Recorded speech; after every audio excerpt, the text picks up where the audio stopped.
Taqdir meni uchratmasa bo'lmasmi sana, yoki taqdir qo'yib bersa maylimni mana. Taqdir meni uchratmasa bo'lmasmi sana, yoki taqdir qo'yib bersa maylimni mana. Uchrasaqmi tunishtirmay kessa bo'lmasmi, muhabbatni qilmay mutla. Kuydirdi-ku meni muhabbat,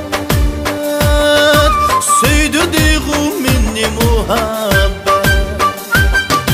Shundan beri halim perişan, suldirdi-ku meni muhabbat.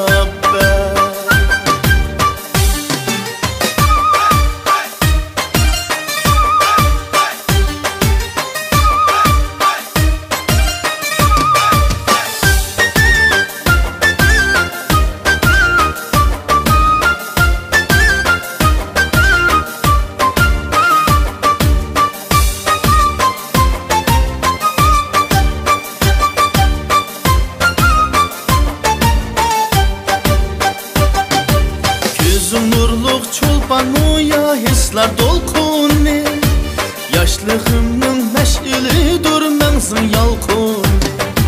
Gözüm nurluq çolpanmu ya hislar dolquni, yaşlığımның məş'ilidir mənzin yalquni.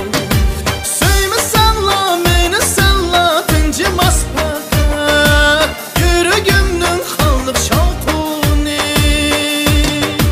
Köydirdi-ku meni muhabbet, suydirdi-ku meni muhabbet. Shundan beri halim perişan, suldirdi-ku meni muhabbet.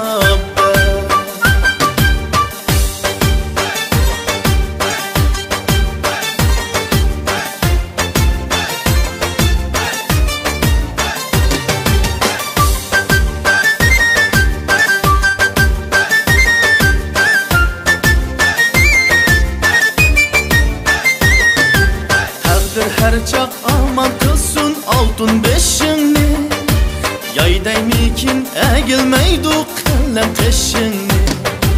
Təqdir her çaq aman qılsın altın beşini, yaydaymikin əgilmeydu qələm teşini.